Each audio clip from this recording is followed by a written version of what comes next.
Welcome to One More Hour, the podcast all about backyard ultras, timed races, and the ultra running mindset of going one more.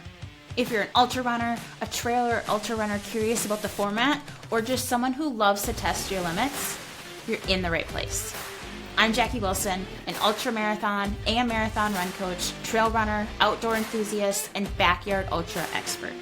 On this show, I'll bring you stories, strategies, and conversations with runners, race directors, experts, and more to help you go further, dig deeper, and keep going when everything in you says stop. Thank you so much for joining me for some yards. Let's get started with one more. Welcome back to the One More Hour podcast, an insider's guide to backyard ultras, timed races, and the ultra mindset of one more. Today's episode is really about the daily work of going one more, the quiet, often unglamorous process that actually moves that needle.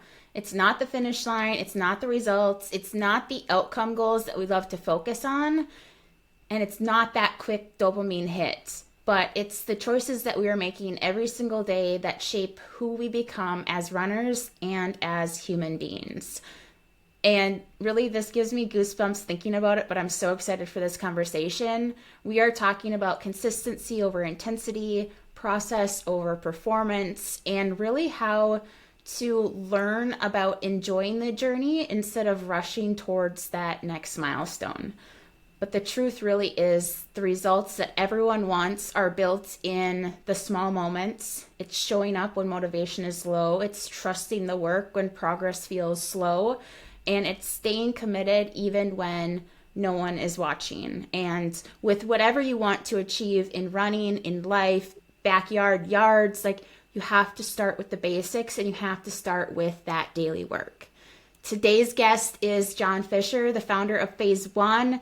He is the perfect person for this conversation. I followed him on Instagram. I don't know how I found him, but everything just really stood out. His work ethic, what he posts on Instagram, and just the conversations that we've had.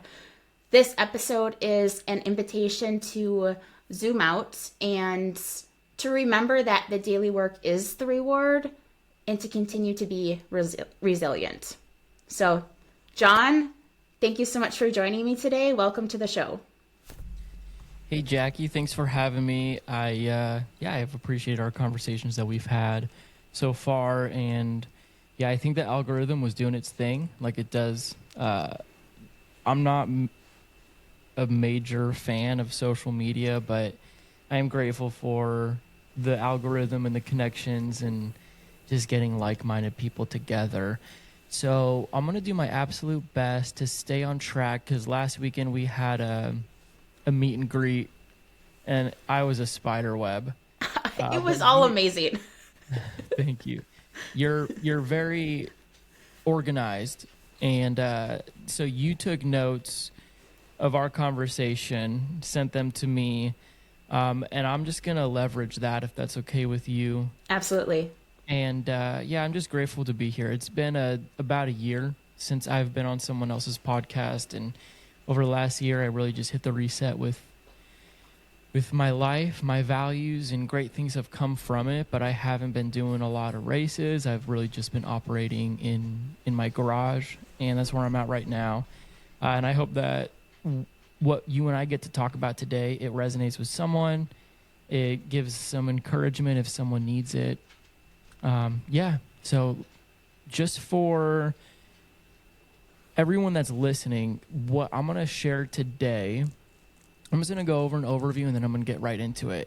So what I'm going to share with you today is my story, and I'm going to go in depth. So for those listening, I'm going to talk about things that may be uncomfortable to hear. So if you want to take a pause or two and listen as needed, I encourage you to do that, and I'm sure that Jaci would do the same. Yes. I'm going to talk about how running's changed for me over the last year and what running means to me on a daily basis. I'm going to talk about my values, specifically the 6 miles a day, why I'm doing that, talk about my garage and the value that adds for me. And then I'm going to talk about consistency, daily actions, how to stay grounded in life and in my personal training. And then I'm going to get into races that I put on for phase 1, specifically the last one standing, which is in May. We're going to talk about, we'll get into the weeds with the last one standing. But before we do, I just want to say thank you for inviting me on your podcast, your platform. It means a lot that someone is listening to what I'm saying and watching what I'm doing.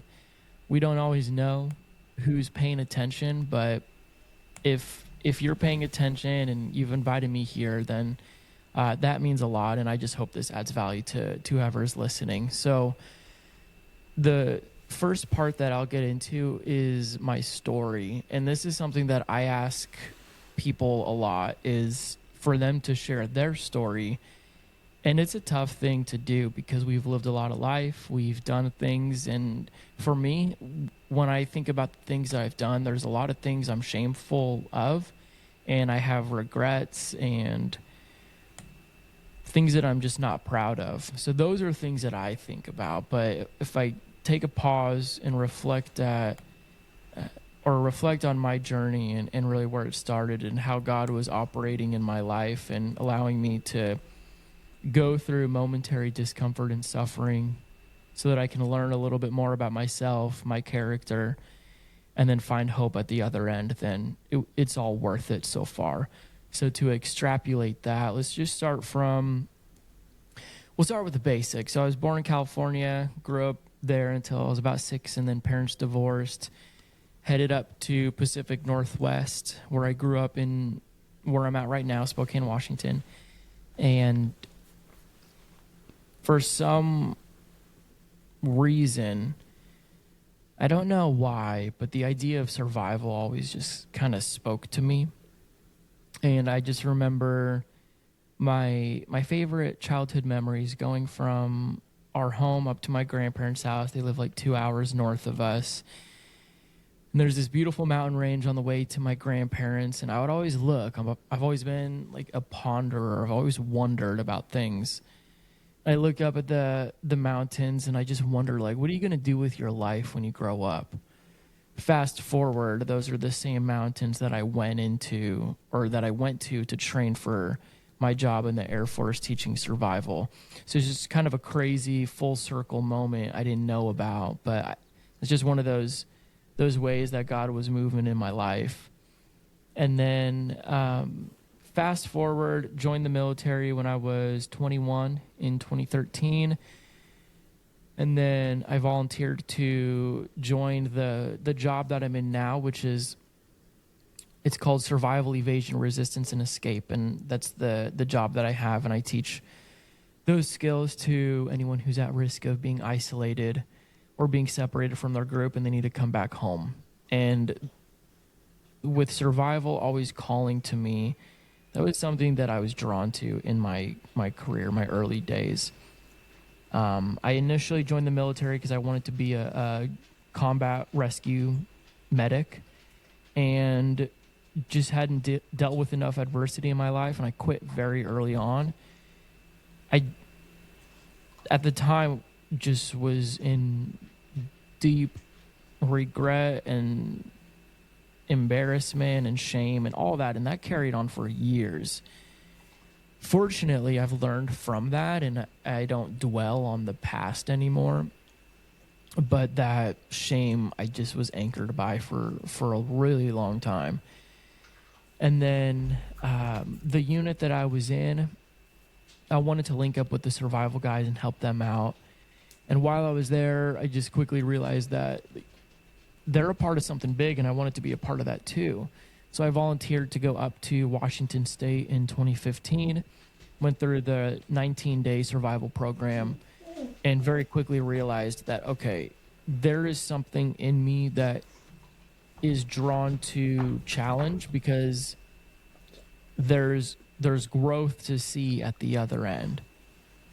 So from there, I waited 2 years. I played the patience game, and then I retrained into the job that I'm in now, teaching survival. And that whole training pipeline was close to about a year or so. And even then, I got to the end of training, and I just didn't think I was good enough. And I had a conversation with my instructors. I was like, I quit. Like, yeah, I've made it up to this point and I've checked the boxes, but I just don't think I'm good enough.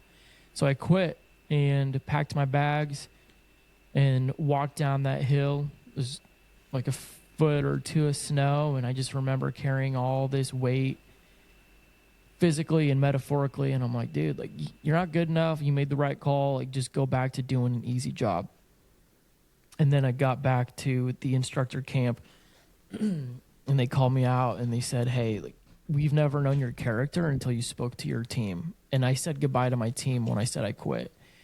And I just didn't think that I had the character traits to be a good SEER specialist. And that's what my job title is. And they disagreed. They said they thought that I had the character traits, and they said, we're not going to force you. You've already made your choice, but if you want to go back and join your team and finish training, we're not going to stop you. So I carried those same bags, walked up that hill, a few feet of snow, got back to the fire circle where everyone was working, and rallied the team. I said, I'm sorry. Never going to do that again. And that was in 2017.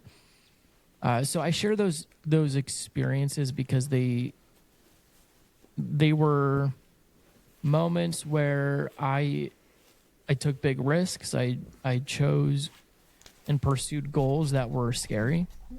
But I also had this flaw in me where I just don't think I'm good enough, and I just don't have the confidence to keep going. It's probably because I just think too far in the future. I get overwhelmed, which is a major reason why I love the ultra game, because the opportunities it provides to stay present and focused and grounded. So I continued in the survival program, and things, they felt fine. I was like, okay, cool. Like, I'm 20 something years old and I'm in my late 20s, and I've checked every life box that I ever wanted to. And that was a really scary place for me to be, because I didn't know what other goals I should pursue. And that's how I was living at the time, was just like focusing on big goals. And I already checked them. I was like, oh no, like, this is a bad spot to be. And I was praying a lot. I was like, God, like, show me something. Or and then my mental health just started rapidly declining, and I started having morbid ideations, not quite suicidal ideations at that time, but just really morbid thoughts. And just hoping and praying. I'm like, well, shoot, maybe I'll just get like killed in a car accident today or something, and then I don't have to live anymore. That'd be fine. And I was married at the time, and we had a baby, and it just was a really weird spot to be. Major life transitions, didn't really know what was next, and it just was scary. And then on the way to work, it was like 6:30 in the morning, a piece of leaf spring flew through my front windshield, 60 something miles an hour, and I had a moment to just brace, and I think I just took a breath and I said okay or something like that. And I saw it hit the windshield, and then the whole thing shattered, and I pulled over. I just had a little baby scratch on my chin, but it turned my whole head around. I didn't know that it was a leaf spring until a year or so later. I sold that vehicle to a friend. He was cleaning it out, sold it to someone else, and he was like, hey man, I found this thing. Is this what went through your windshield? I was like, probably, because it was a mystery to me. But it's I say funny, it's interesting. It's a curious thing because it wedged between the center console and the driver's seat. And if we're playing the game of physics, like, that thing could easily take my head off. Like, the survival chances, I think, are pretty slim with that specific circumstance. So that rattled me for a while, and I was really upset. I was wrestling with God, like, why didn't you just let that kill me? I literally was praying for that. And years later, I'm like, okay, God's just telling me I'm not done. He's just telling me, like, I'm not done with you yet. And then within the same year, I deployed, and then I forwarded out to Baghdad, Iraq, and I was there for over a month. Towards the end of my time there was an indirect fire attack. So there was like a series of, like, I don't know, I think they were like 107 millimeter rockets. But I had this interesting feeling. I was like, oh, I feel exposed. I feel vulnerable. I kind of feel like I should get inside of a shelter.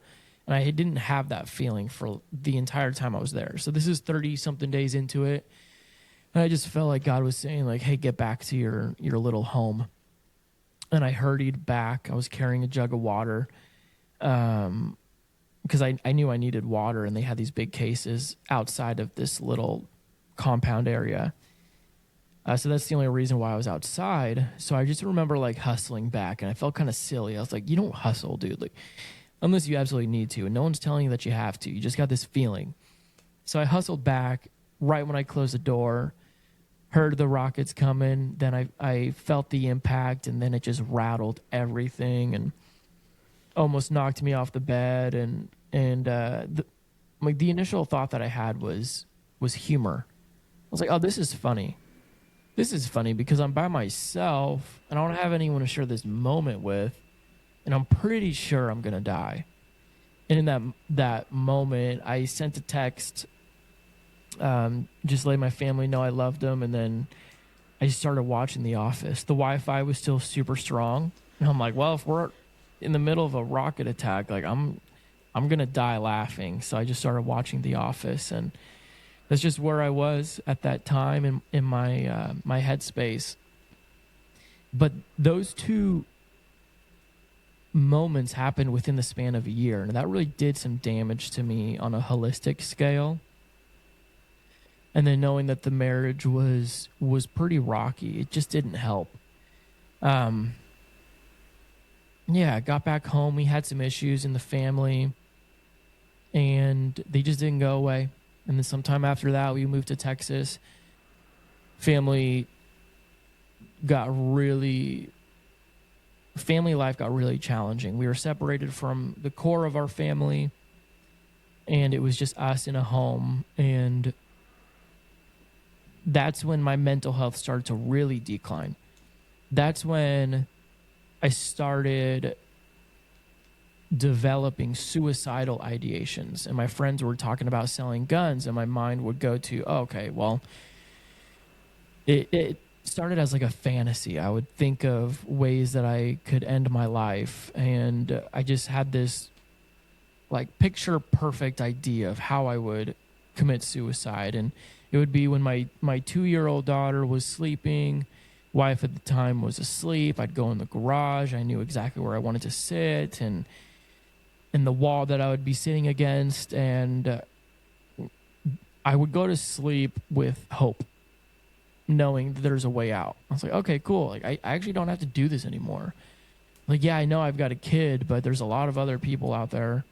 There's a lot of other men that will probably love her more than I can right now, because I just felt like a skeleton. I didn't feel like I had a soul anymore.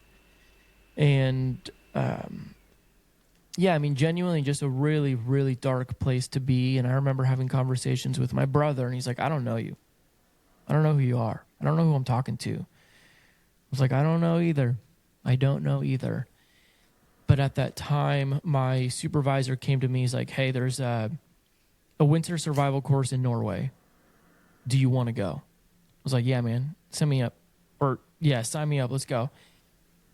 My commander told me it'd be easy for them to pull me off the training because of everything that I was going through. I was like, I understand that, but what I need people to understand is I need to do something hard.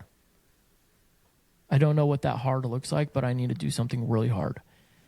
And I'm grateful for that, because it was about 7 days or so in the field in Norway, and it just was, it was challenging. We didn't have any sleeping bags. They took them from us, threw us in a frozen lake a few times, with full, fully clothed, all of our equipment, weapons, everything like that. But the only job was to survive. I was like, okay, cool. I'm grateful for this opportunity where most people on the planet, they don't just get asked if they want to go do a winter survival course. I got to do that because of the profession that I chose. So again, God is just like working in me, like giving me these opportunities to be reminded of who I am. I think that our defining moments could be reflected in our weakest moments. And I found my weakest moments in that training, and at the end of the exercise, it was an extended evasion navigation exercise. And my job was communications. It was 02. It was 2:00 in the morning, freezing cold, few feet of snow, just soaking wet from all the snowfall from the trees, and then sweating. And I was trying to layer appropriately. It was a challenge to do that, to stay dry, but my hands were so cold I couldn't touch the radio. So I was taking a stick and a pen and jamming the push to talk button and jamming the numbers and letters and all that just to send the communication out. But I had a job to do, so I was going to do it.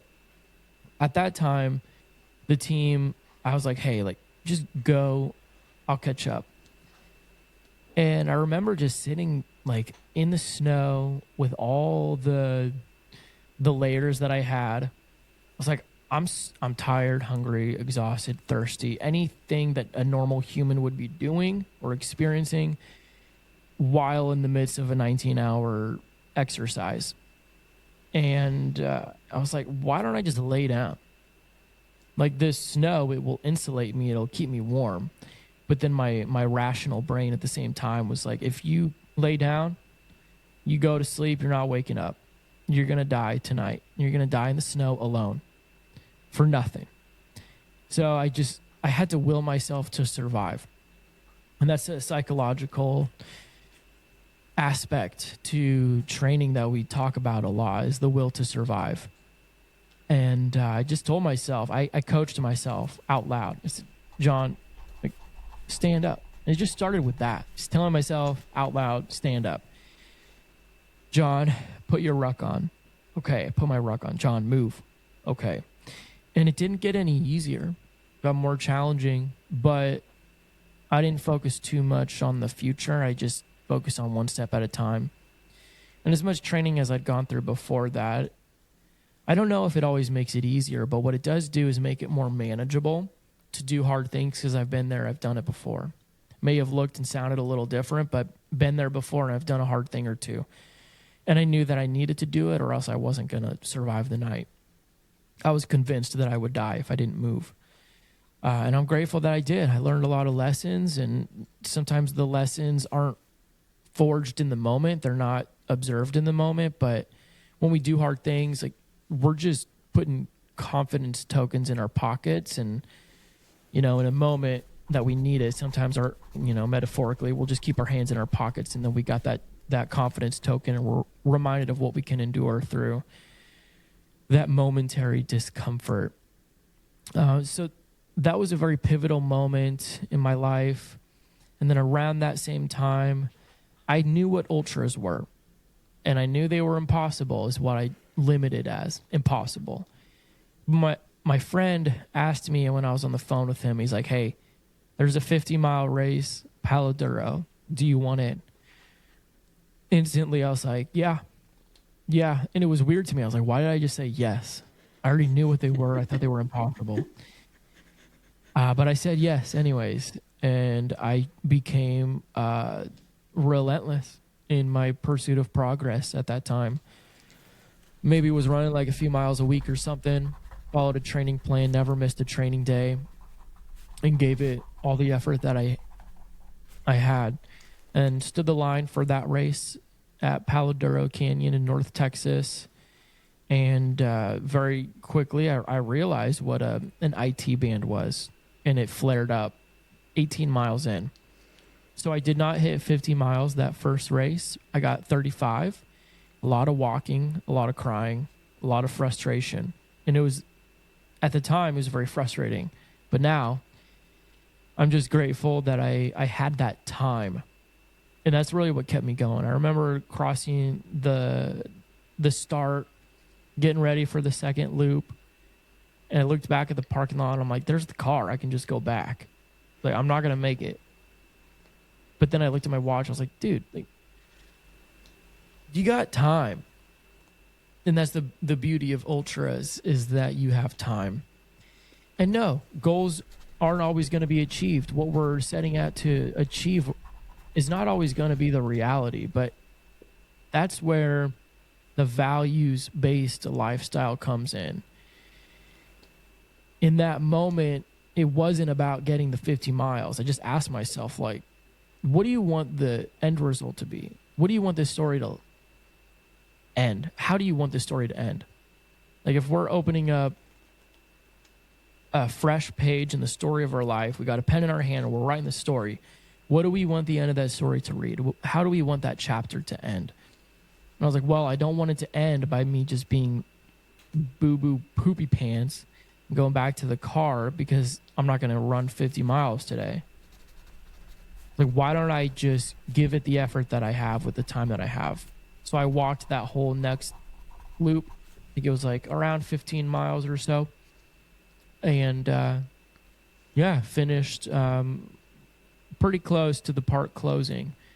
But I'm grateful that I did it. It was the introduction to what would become a very, very beautiful journey in my life. And I mean, now here I am, I'm 34, started my ultra journey a few years ago.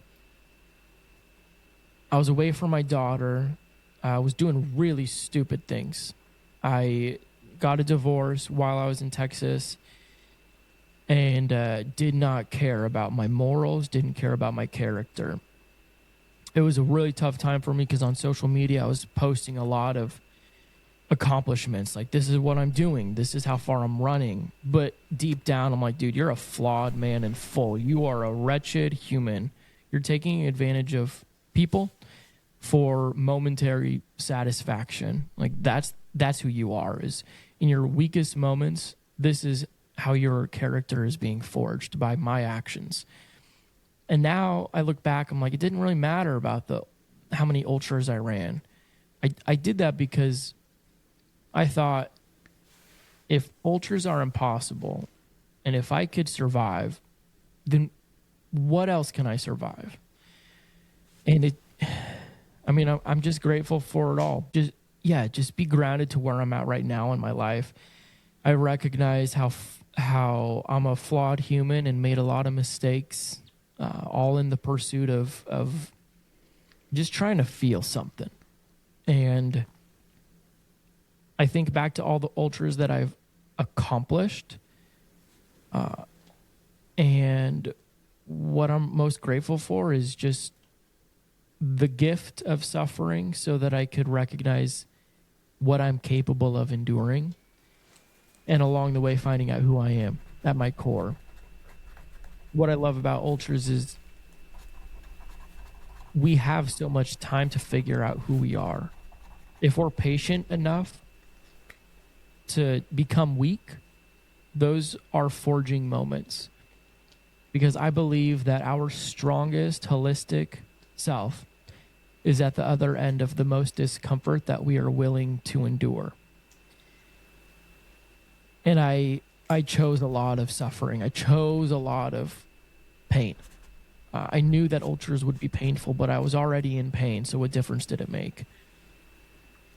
I wanted to put myself in situations where I didn't have a plan B, because I've had plan Bs before and I've quit everything that I worked hard for in my life. So I want to throw myself in an environment where I didn't have a plan B. There's only one way, and it's forward. Sometimes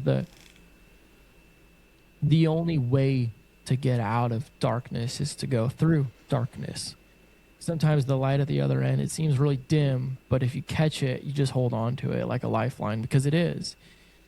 And you just chase it. You just stay consistent and keep moving towards it, and eventually it'll come. It'll come. That light will come, and then you just hold on to it.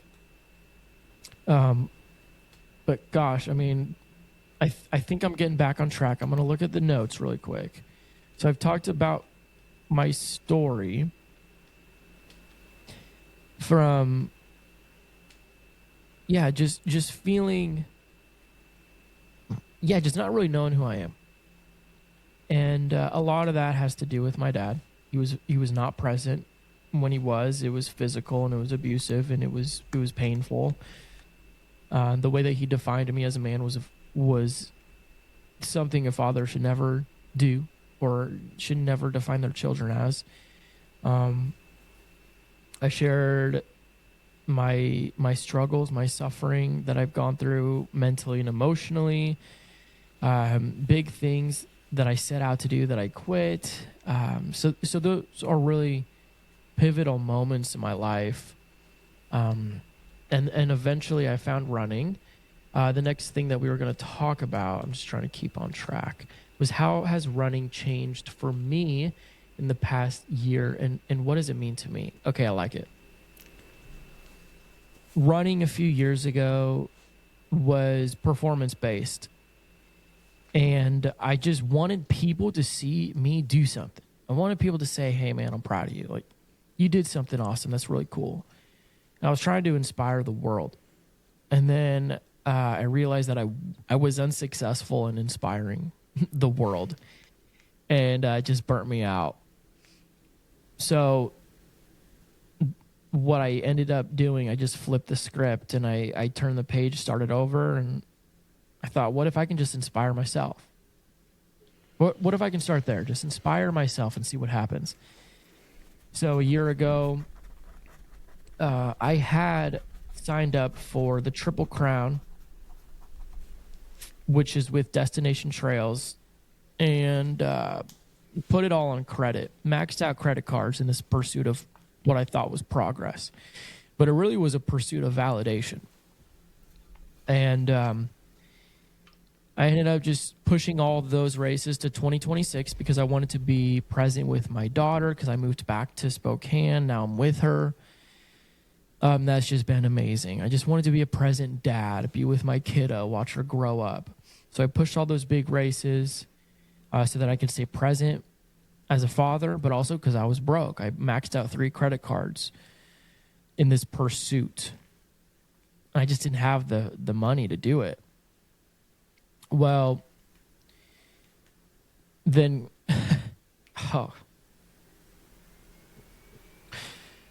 I knew that I needed to start over. I knew I needed just a fresh start. So I wanted to move out and start over.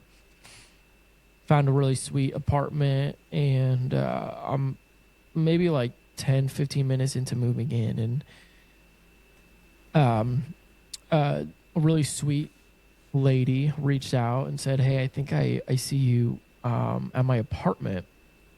I was like, oh, well, I think we're neighbors. Do you want to catch up sometime? And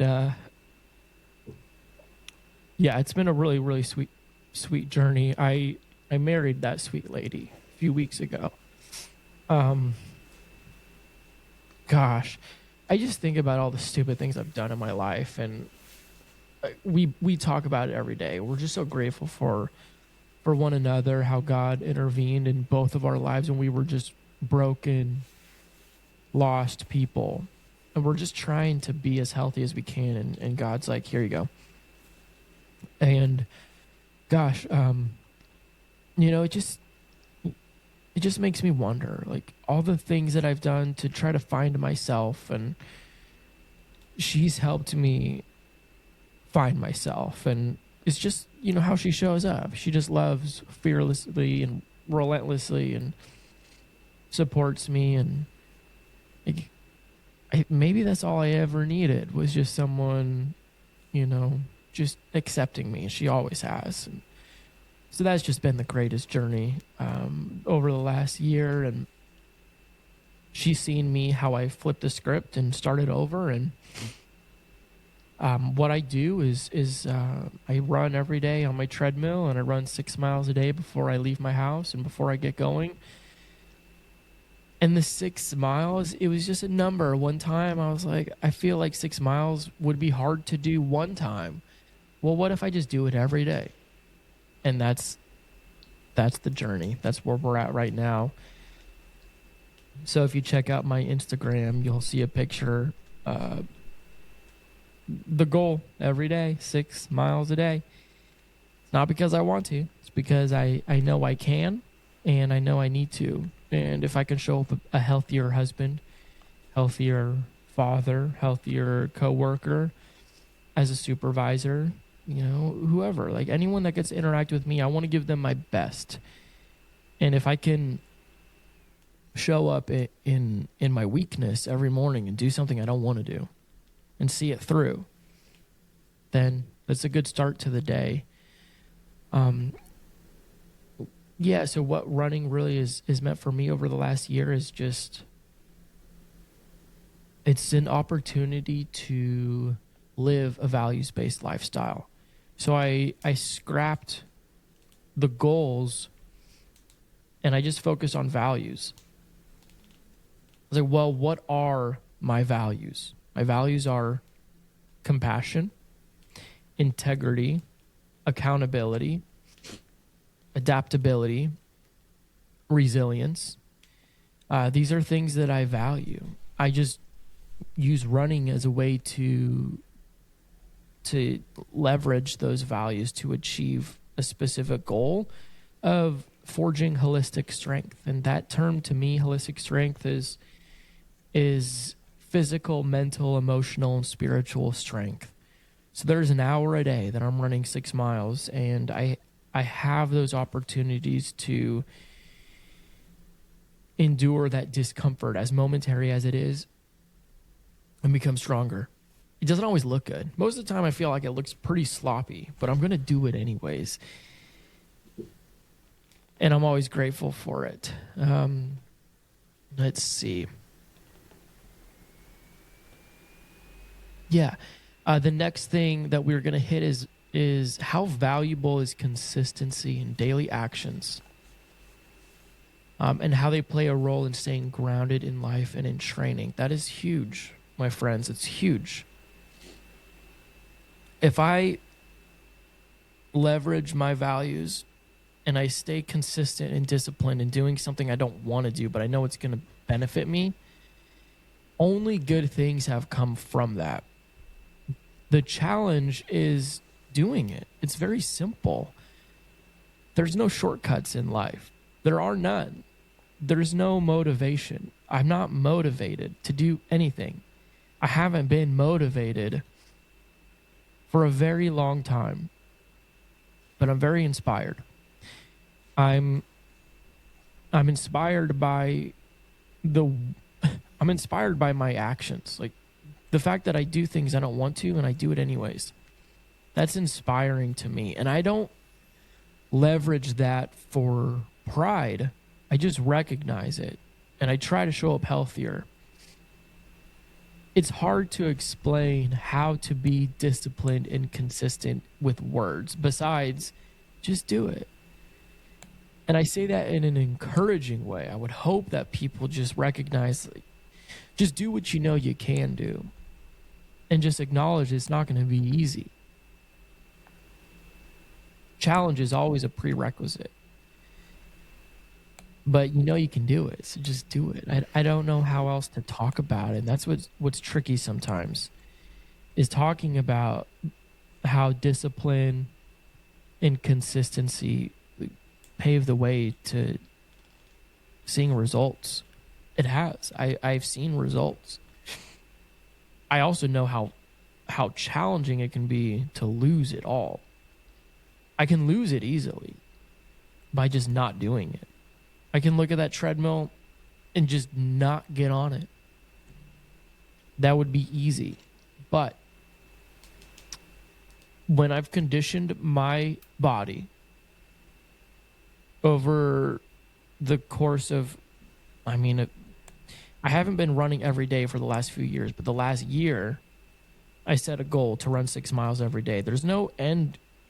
It's not 6 miles every day for a month. It's 6 miles every day if you have the means to do so.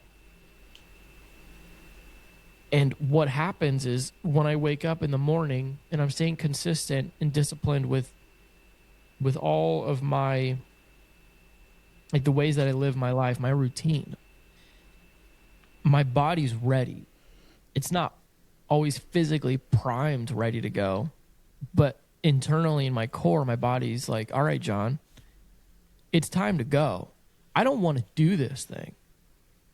But you've showed up for yourself every single day, and I'm ready to get started.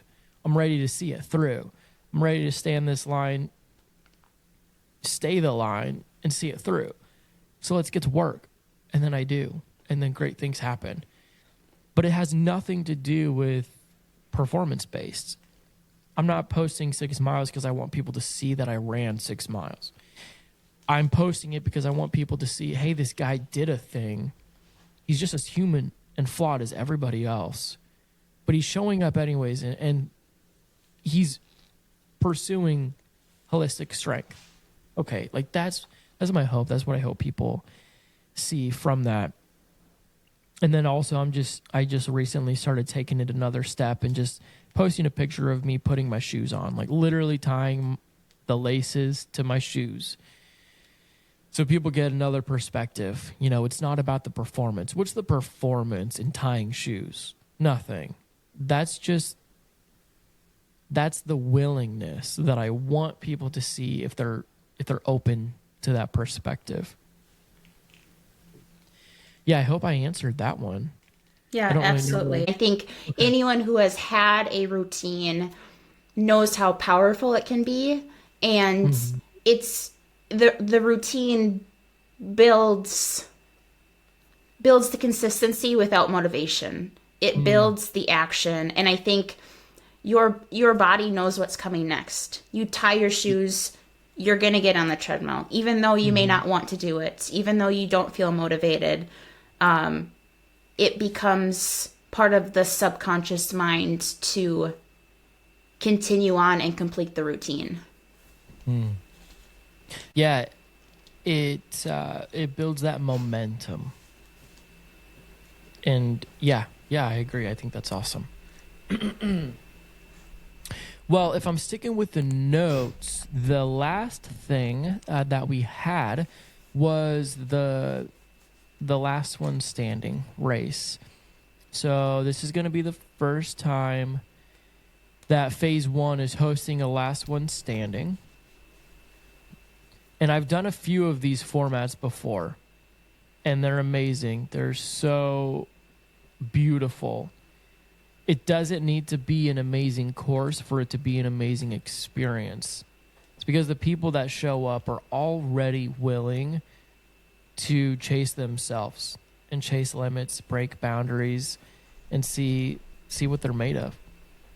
And I'm really fortunate. I feel blessed that I found a location that we're putting 4 different events on this year in 26, aside from the other events that we also have. But it's just a beautiful location, and it allows for an extended use. We don't need permits. We don't need a cutoff time. And that really opens some doors for amazing ultra opportunities. So with the last one standing, I'm keeping it really simple. It's staged at a cross-country track the local middle school and high school uses for their meets. It's 1.58 miles as a loop. So we're going to use that. And they'll do 2 loops and then hit a cone, come back, and that's just going to be 4 even miles. Every hour on the hour until there's only one person left. And I wanted to make an impact with that one. Instead of just inviting people, hey, it's the next hour, like, go do your thing, keep going, I want to solidify something in their brain that every runner can leave with, to be inspired, to continue on their own personal journey. And what I was sharing earlier is this idea of like standing the line and staying the line. And that was forged in my brain from doing backyard ultras. I knew every hour, like, I'm going to have to go up and stay in the line. But while I'm on that course, like, I'm going to stay the line. But what does that mean? to me, it means leveraging my values and staying consistent and rooted in my values. Integrity first. I'm going to give it my best effort. And I'm going to do everything I can to see it through at all costs. And so what I want to invite our runners to do is 2 minutes out, just ask them every hour before they get started, if you're able and willing, stand the line, stand by. And I love that because whenever we gear up to go do something that we don't want to do, but we know we need to, it requires a willingness. But the accountability piece, if we're able, that's something that we can ask ourselves. Have I done the work to show up ready to give this effort? And that's where being able comes in. And I want people to see and prove to themselves that they are able. And then when I tell them stand by, that's paying respect to the almost 13 years that I've been in the military. And I've done almost 50 jump operations. And when they tell you stand by, you're about ready to throw your body out of a perfectly good aircraft or a helicopter. But it's time to go. There's zero hesitation. You have to commit fully to that action. So that's what I mean when I tell them stand by. And I have no clue how this is going to go. Not a clue. And that's what's sweet. We never know what the race is going to present in terms of challenges. And most of the time races go different than we anticipated. But there's a life lesson in that. And that's something I really haven't hit on in this conversation, but it's huge. It's never about the race for me. It's just always about the lessons. What can I learn from this thing that I'm about to go through? And how can I be a better husband, dad, by learning what this opportunity has to offer me? So yeah, I have no clue how this last one standing is going to go. But I can only imagine it's going to be beautiful. Because if we're willing to pay money for an ultra, there's something in you that's already calling. So I just encourage you to continue answering that call. And when you show up, you're standing the line, you stay the line, and you maintain what I refer to as that line of sight. And that's another way that I pay respect to the military that I've been serving in. Is line of sight to me is just that compass pointed in the right direction and maintain that vector and keep going. Your compass is calibrated, it's headed in a specific direction. As long as you maintain that line of sight and that heading, just keep on going. It'll take you where you need to. But yeah, we're all so capable. We limit ourselves based off of what we say we can't do. And it pains me emotionally when I hear people say, oh, I can't do that. I can't do that. That's impossible. I'm like, hey, friend, I hear you. Because I've been the dude that says that was impossible. And then I ran that impossible into impossible. And things happen. Now I have more compassion for people that I didn't used to have. And creating phase 1 is something that I don't need to do. I don't need to do it. I have a full-time job. I have a lot of responsibilities as it is. But when I recognize my story from a place of hopelessness to finding hope and looking at the journey in between, ultra is paramount. It's foundational. So if I have the time, and my wife is very supportive of this too, we're going to create the opportunity. Before I jumped on this podcast, we just pushed another race out. So, yeah, I mean, I don't want to use your platform, Jaci, as a way to promote phase 1.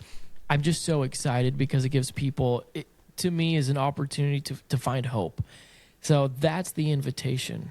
Ultras are an invitation to train for adversity, to find resilience, find out how strong you really are in your moments of weakness. And that's okay. It's okay to be weak. You find out how strong you are when you're weak. That's all right. But then you get to find hope. You chase it. Hold on to it. I love it. I just can't stop. Hopelessness to hope. There's a story, there's a mission, there's a message in there. There's an invitation. And that's all it is. It's not flashy. It's really simple. Just come on out and find out who you are with a bunch of people that stand by your side. It's crazy. It's crazy. That's one of the reasons why I love the format of a backyard or a last person standing race, because you are lining up with those same people every hour or whatever your duration of time is. And I think that can be so powerful in helping others also stand that line again when they're starting to question, I don't know if I can do this. I don't think I'm capable of going one more.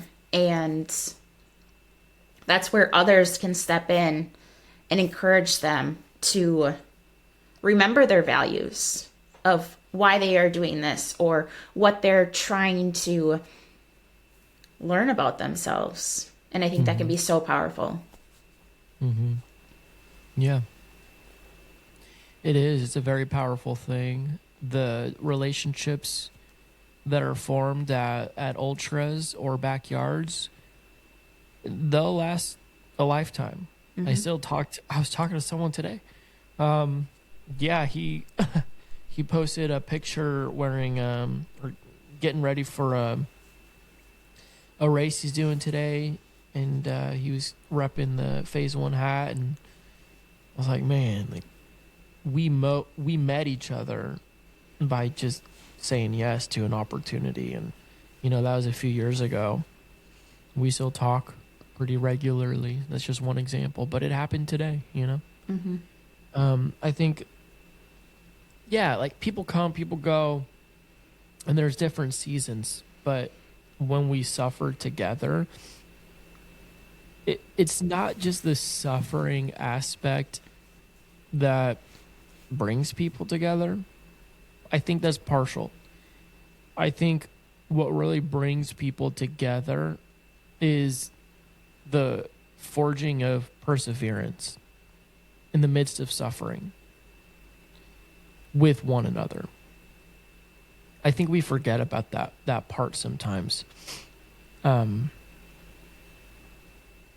I mean, my life changed when I was reading the Bible, and Romans chapter 5 verse 3, it says, "Rejoice in all suffering, for suffering produces endurance. Endurance produces character, and character produces hope." Like, that hit me, and I like a brick wall. I was like, oh, okay, hold on. Basically, I'm given permission to persevere. It's going to be in the midst of suffering, but through that suffering, I'm able to find my character.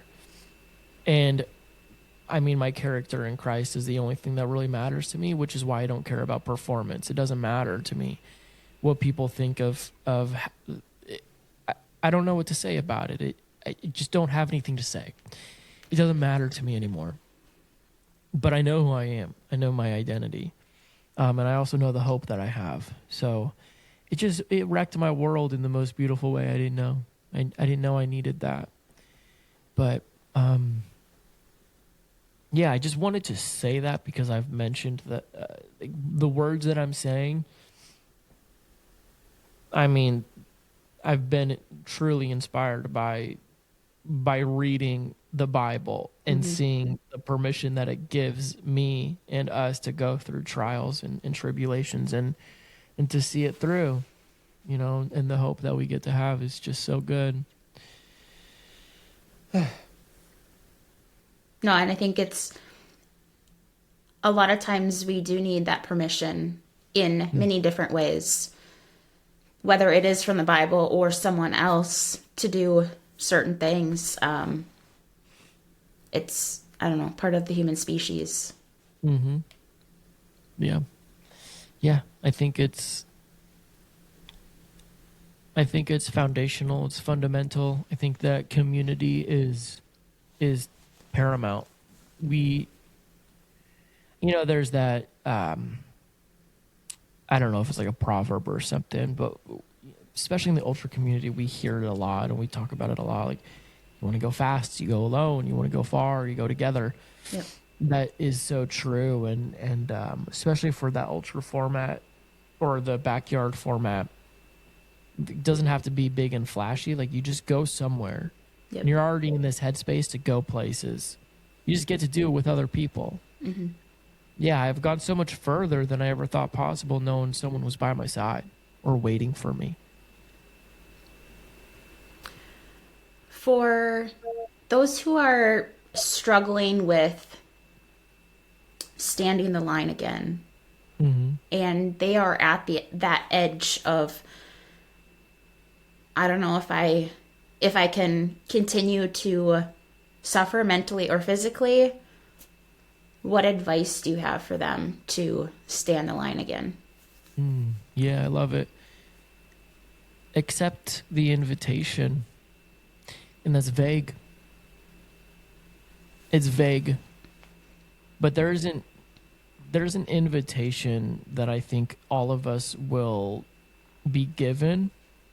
And if it stirs something in your soul and you're like, ooh, like if that scares you, or if you have reservation or hesitation, that's a genuine human response, which is appropriate. It's probably because you haven't done it before. And like I was saying before, we limit ourselves based off of what we say we can't do. So if there's something that you're being invited to do where you think it may be impossible, maybe that's the invitation you need to accept, as long as you can afford it. I have to say that because I did throw myself into debt, copious debt, because I was chasing that validation. And yeah, it's not something that has to cost you money. It's not something that you even have to tell anybody about. I think there's a battle inside all of us, and one of the greatest battles that we'll face is the internal battle against ourselves. But if we can show up, I guess I would just tell someone, like, write down on a piece of paper or in note section of your phone, like, write down a list of our values, your values. And before the sun comes up, start meeting those values in the form of some physical effort. I would hope that it's running. I am biased towards running. I think it provides a lot of benefits, but maybe it's, I don't know. I just recommend movement. Like, get up and move. Get a sweat. Do something to purge yourself. Do something to exhaust yourself. And then ask yourself, like, was it worth it? I hope the answer is yes. Mm-hmm. And then do that the next day. And what it does is kind of, I hope this is in line with what you were saying, but like, I always know that there's more coming. And I love that I'm not always focused on a big race. I do have the races, the Triple Crown that I told you about. I pushed that one more time to 2027 because my wife and I have a baby coming in March, and I wanted to be present, and I felt kind of guilty, just leaving my family during the first year of baby. So we are getting ready to do that in 2027, which is pretty sweet. But in the interim, just knowing, like, tomorrow's coming. Well, hopefully tomorrow's coming. Mm-hmm. If tomorrow comes, I'm going to do the same thing again. And we're going to see how it adds value to my life. If someone thinks that they need to sign up for a big flashy race to earn some validation, I tell you with love, you don't need it. You already have value because you're a breathing human. That's your value. You don't need to do anything to earn it. You don't need anyone's recognition. Like, you're valuable because you have a heartbeat and you can breathe air. my hope and encouragement is that we just do something good with the time that we have. Show up for ourselves the best way that we can. And I think the way to do that is just, I like to say, volunteer for discomfort. So whatever that means to them, and not in a self-deprecating or harmful way by any means. Yep. But discomfort in the form of movement, running, cross training, whatever. Like I like to run, and then I lift weights, and I do HIIT workouts, and there's a lot of things that I do that I don't post. But it's all beneficial. Yeah. I think I don't have any words. I think that was perfect. Thank you. Very well said. Thank you. And I just love I love your values, and I love that you talk about this invitation to really just train for that adversity and to do something hard, knowing that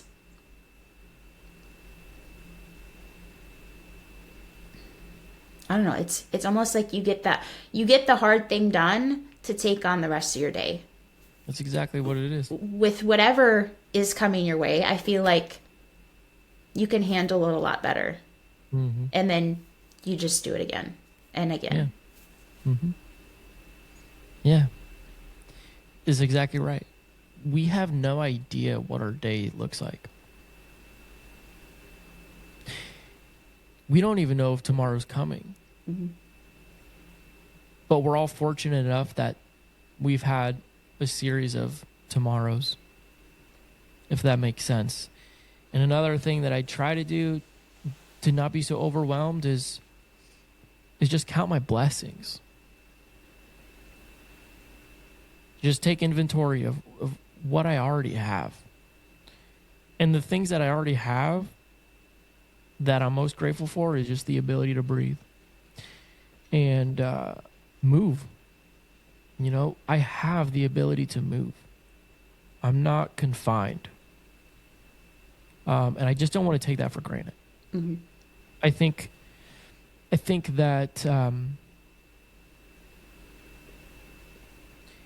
that with social media being as rampant as it is, I also think that it can be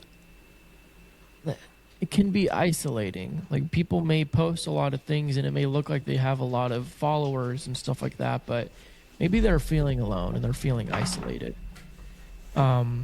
My hope is that you just find that community and find that connection with people. Genuine community. Oh, puppy. So sweet. It's too cold to go outside. She wants to go out and play. Yeah. Yeah. Mom, let's play. Yeah, I think about that sometimes. Yeah, and I think, like, I always encourage athletes to reflect on exactly that. Your blessings, what are you grateful for? Mm-hmm. And yes, like, be grateful for the bigger concept things, but also be grateful for the smallest things. Mm-hmm. And I don't know, I think it's just so powerful for the mind, and it can also help you take on those hard things to do and make it a little bit easier. Mm-hmm. And worthwhile, especially when it aligns with your values. Mm-hmm.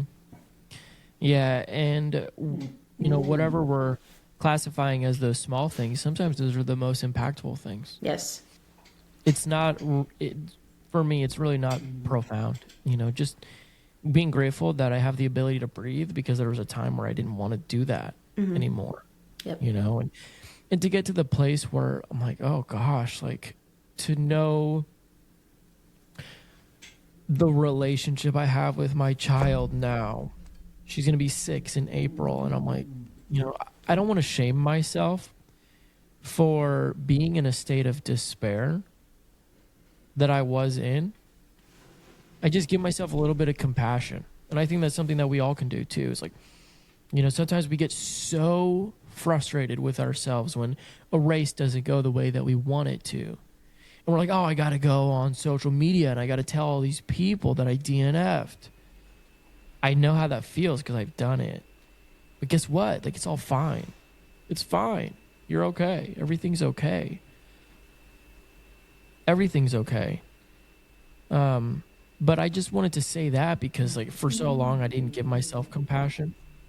And when we give ourselves the gift of compassion, like, we're okay. Yeah. It's all right. But I don't think I would have had such a sweet... I don't think that I would at this point have the sweet relationship with my daughter that I have if I didn't just give myself some compassion and be like, hey man, that's what you were going through, a different time in your life. Mm-hmm. You're not defined by your... It's funny because I'm kind of contradicting what I said. I got to be careful with my words. I'm not defined by my most shameful acts. I hope that makes sense. Because earlier I was saying our defining moments can be in our weakness. Mm-hmm. And I do believe that. Because the weak moments are those invitations to finding out how strong we can be. Yeah. That's why I was saying that. Yep. But yeah, I just kind of felt like mentioning that last piece because I know what it feels like in my ultra journey to have this performance-based agenda and feeling so frustrated when I'm like, I'm running all these races, but I'm not good. That's frustrating. Mm-hmm. So I just don't want anyone to feel bad if they show up for themselves, they give their best effort, and they didn't perform well, or they didn't perform as high as they thought they would. Like, it's not about the performance, but giving your best effort and finding out that you're alive, you can still breathe, you can still move. If you can keep a confidence token, that's awesome. Mm-hmm. It's great. Can you touch on how people can have the courage to do that, to show up in that fear or that uncertainty or the thought of, I'm not good at this, or I don't think I'm going to run as far in the last one standing? How can people have that courage? Yeah. It's a good question. What I would say for that is match your fear with courage.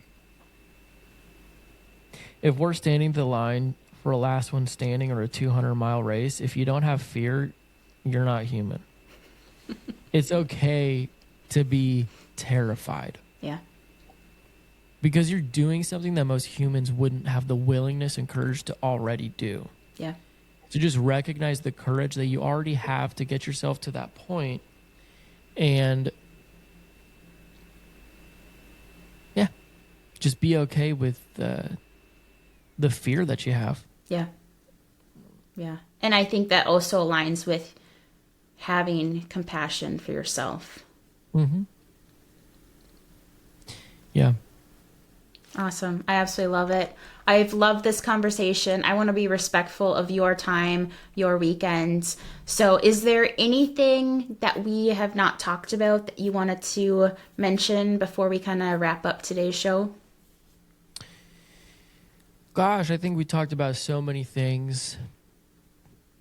I loved that we just pushed play on life and, I didn't have all my thoughts perfect, and that's okay. Yep. I'm just grateful that you and I got to connect and chat. Absolutely. It's been a while since I've been able to connect with someone who has the same, like, a similar mentality. So it's been nice. It's been refreshing. But yeah, I'm just grateful to be here, and I really hope that, if this conversation added value to whoever's listening, their lives, that's great. That's all we want. Yeah, absolutely. But if people want to connect with me, Instagram is a decent place to do it. It's phase 1, underscore phase underscore 1 underscore. There's a mountain looking logo thing. Oh wait, I don't think there is. I probably messed that up. Jon Fischer, type that in. You'll probably find something. I'll put your Instagram handle in the show notes, and I'll also tag you on Instagram. Oh, okay. That'd be sweet. Yeah, I just love connecting with people and encouraging. That's all my mission is. Absolutely. Thanks for having me. Absolutely. I, again, have just loved this conversation. I loved the conversation that we had last weekend. And I hope that, or I should say, I know that there's a lot that our listeners can take away from this conversation. But I really just want to leave our listeners with the work you do when no one is watching matters more than any finish line, more than any outcome goal ever will. And progress is not built by those big dramatic moments. It's built in the daily choice. Like, it starts with one decision. Like, draw that line in the sand. Try to do one hard thing. And then try to do it again. And do it again on the days when you don't want to. And do it on the days when you're tired. And continue to do it. And I think those are the moments that really shape you as a person. It's not just the training component. It is, who are you as a human being? What are your values? And I love how strong and firm you are in your values and how that has evolved over the last year or so. And for our listeners, if you are training for a backyard ultra or a timed event or a fixed distance event, or you're just trying to be consistent in life, you're trying to show up for yourself, like, put yourself first. Jon mentioned, like, he just wanted to inspire himself. And I think that's one of my biggest takeaways from our conversation is inspire yourself. Flip that script. And I just want to thank you, Jon, for sharing everything that you have today, sharing your story, getting vulnerable, and sharing all the lessons that you have learned to shorten the learning curve for others and giving them something to think about in what they want to take forward and do today and tomorrow and continue that forward. Of course. Thank you. And I appreciate your courage to start a podcast. I think it's not an easy thing to do. It does require a willingness and courage. And you've just been helpful and professional and really awesome. I appreciate it. And just want to encourage you to keep doing what you're doing, because you never know who's listening, but it's helping people. Thank you. I appreciate that so very much. And until next time, everyone, please keep doing the work, keep showing up, and really just try to go one more hour or even one more step. Thanks for tuning in to One More Hour. If you enjoyed this episode, hit follow so you don't miss the next yard, and share it with a runner who loves pushing their limits. I'd love to hear your own stories of going one more. Connect with me on Instagram at the One More Hour Podcast. And if you could leave a quick review, it'll help more runners find the show and keep going when they want to stop. Until next time, just go one more hour.